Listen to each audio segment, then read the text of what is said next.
Bien, está comentado esta tarde, el Senado desestimó esta acusación constitucional en contra del intendente metropolitano Felipe Guevara, a quien la oposición culpaba de infringir el derecho a reunión sin autorización que se consagra en la Constitución. Para conversar sobre esto y otros temas de la actualidad política, nos acompaña en Mega Noticias Plus Prime la senadora, presidenta de la UDI, además, Jacqueline Van Rysselberghe.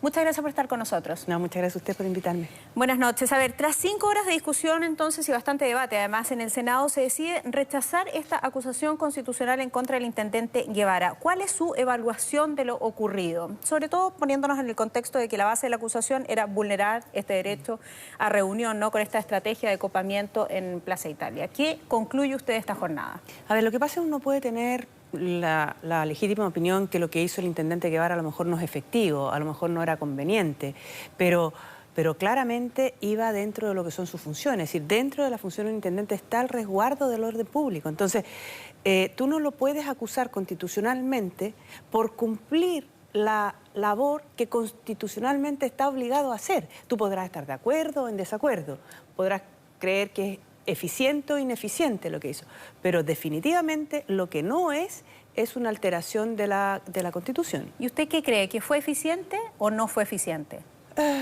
Lo que pasa es que hoy día, y lo vimos en el Senado, es difícil poder restaurar el orden público cuando hay un doble discurso.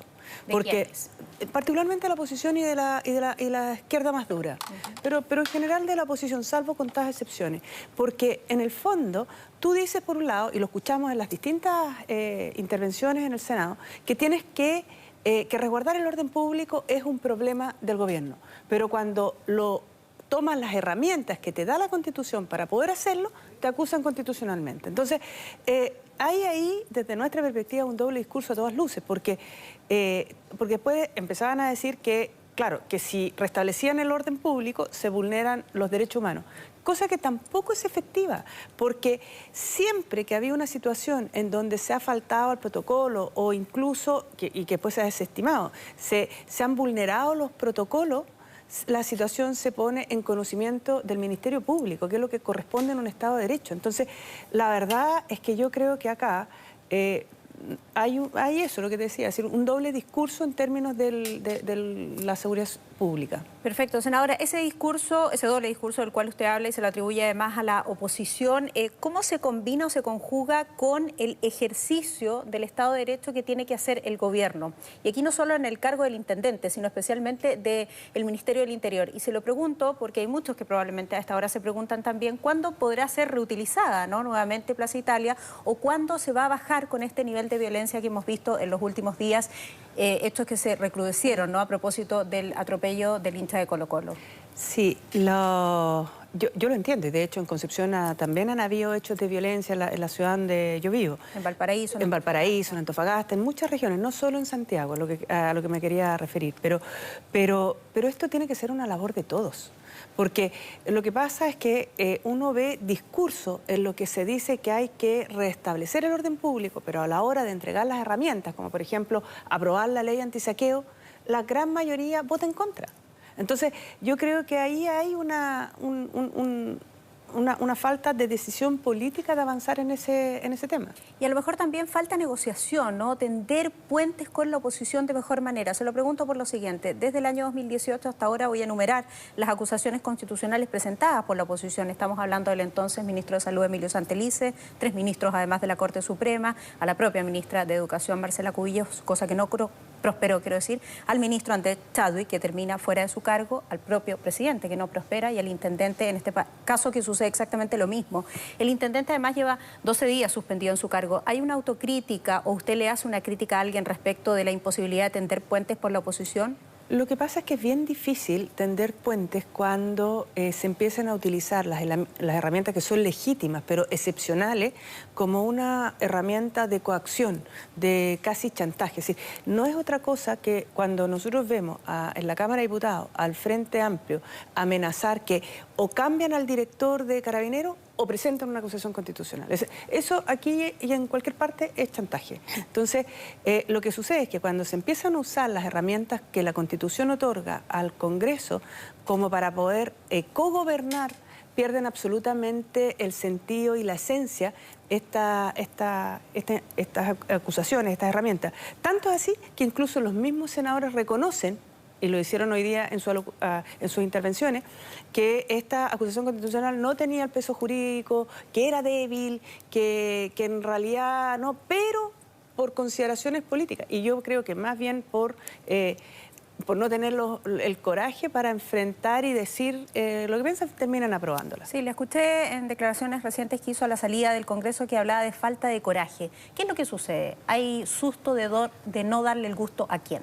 Yo creo que la violencia está muy normalizada en Chile. Hoy día es normal que cualquier persona se sienta con el derecho de poder agredir a otra en plena calle, por el solo hecho de pensar distinto. ¿Le ha sucedido a usted, por ejemplo? A mí me ha pasado varias veces, es decir, hartas veces, pero no solo a mí, le ha pasado a distintas personas, es decir, de distintos ámbitos, no solo en la política. Entonces, o a un carabinero que saben que es carabinero, le dicen ese es Paco y se le va a la gente encima. Entonces, yo creo que este nivel de normalización de la violencia es nefasto para la sociedad, y creo que el empezar a utilizar las herramientas constitucionales como armamento de trinchera política me parece que es el peor de los mundos, porque se debilita la institucionalidad y se debilita la democracia. Y por eso mismo quería preguntarle, ¿hasta cuándo cree usted que resiste, ¿no?, esta etapa de confrontación con la oposición a este nivel?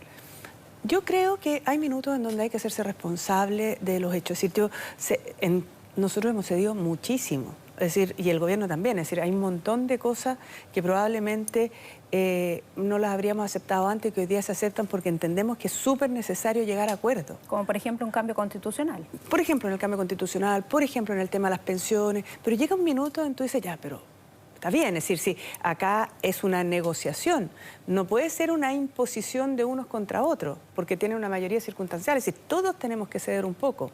Y llega un minuto en donde cuando tú tienes, por ejemplo, la reforma de pensiones a la clase media, que le habríamos podido entregar en marzo, si se hubiera apurado un poco más la carreta, el aumento de pensiones, 70.000 pesos a las mujeres, bueno, van a tener que esperar hasta abril. Pero yo espero que si no hacen las cosas, bueno, se tendrán que contestarle ellos por qué no están esos 6 votos necesarios para aprobar eso.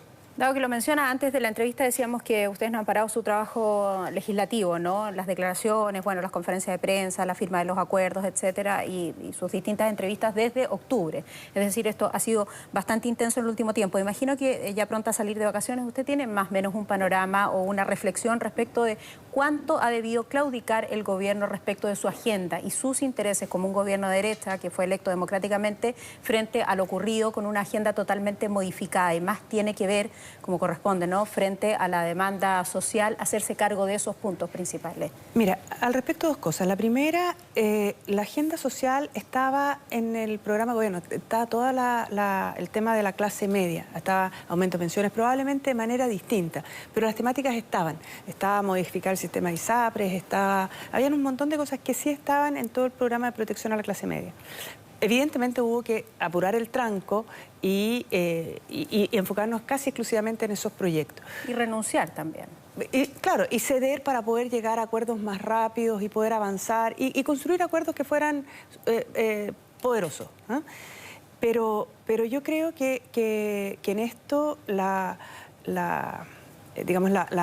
el ceder tiene que ser de las dos partes, no puede ser solo de una. Y creo que además nosotros, y el gobierno en particular, ha ido atacando los temas que son sensibles. Las pensiones, los medicamentos, el pasaje, las listas de espera. Entonces, han ido avanzando los temas. Nos gustaría avanzar más rápido, pero no siempre es posible porque no siempre contamos con la colaboración necesaria. ¿Cuál de todas las renuncias le ha dolido más?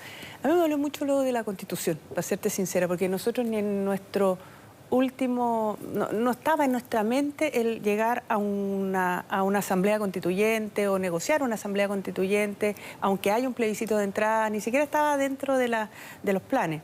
Sin embargo, en esa oportunidad, hay que recordar, el 15 de noviembre estaba el país en llamas, es decir, con una expectativa de que se pudiera normalizar la situación, y por otra parte estaba el dólar llegando a más de 800, con todo el mundo preveía una corrida bancaria gigante.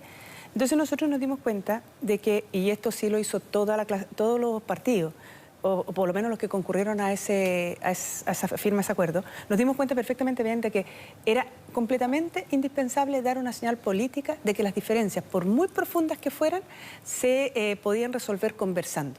Porque de otra manera la democracia se destruye. Es decir, acá el desorden público es el peor enemigo de la democracia. Es imposible tener democracia con este nivel de violencia que se veía en ese momento. Sí, esa renuncia y ese dolor es bastante obvio en la foto que se sacan en el... No, pero ¿sabes por qué fue la foto en esa oportunidad? Fue porque después de haber trabajado de un día muy duro, empezaron a dar las conferencias de prensa y las declaraciones que hicieron los presidentes de partidos, representantes de los partidos de izquierda que estaban ahí, fue súper agresiva, súper agresiva. Si usted la revisa, es decir, y a mí eso me descolocó porque era como el minuto de la generosidad. Todos, ellos también probablemente, pero no era el minuto de golpear. Eso fue lo que yo dije, oh, no. Y por eso sale así también en la foto. Se transparenta todo lo que piensa. Se transparentó, bueno. Es difícil mentir, ¿no?, respecto de una situación en particular. Y usted sigue siendo probablemente la más UDI de todas las UDI. Es usted además la presidenta de ese partido. Le quiero preguntar sobre las declaraciones del alcalde Joaquín Lavín, quien pide que se incluya la opción del apruebo, ¿no? En la franja estamos hablando, en la franja televisiva, pese a que el partido respalda el rechazo. Usted todavía no le ha dado un portazo total, dicen que se lo dio a medias. Me gustaría una declaración como más tajante respecto de eso. Sí, nosotros ya tenemos resuelto que vamos a estar participando, la UDI tomó un acuerdo en el Consejo General hace un par de semanas atrás y tomamos la opción de estar solamente en la franja del rechazo, ¿ya?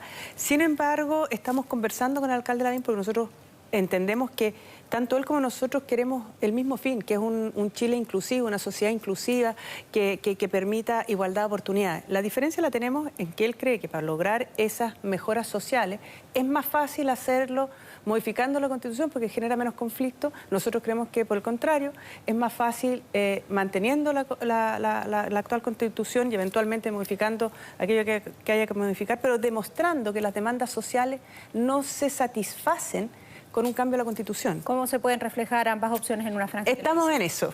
Yo no me cabe duda que vamos a poder ponernos de acuerdo y vamos de alguna manera a sorprender. Pero no le ha cerrado la puerta, porque él sigue siendo un militante de la UDI y es además una persona y una figura política, perdona que la interrumpa, con grandes potencialidades, por lo menos así lo dicen las encuestas, o mejor posicionado. Y es muy querido dentro de la UDI también, es decir, yo lo conozco desde hace muchos años. Entonces, y es una persona que es de la UDI de siempre, que siempre ha estado dispuesto a ayudar, que se le ha pedido que vaya candidato a senador, que vaya candidato, y siempre está disponible. Entonces, sí, estamos buscando alguna alternativa. ¿Se han puesto un plazo para resolver eso? Bueno, la franja tiene que estar al aire el 26 de marzo, así que tiene que ser antes que eso. Pero le ve cara a lo mejor de inclusión a esto. Yo espero que encontremos la fórmula. De comisión mixta. Una especie, sí. Oye, como hemos acuñado, el rechazo positivo. El rechazo positivo. Aquí con tantos conceptos vamos a tener que ordenarnos más en algún minuto.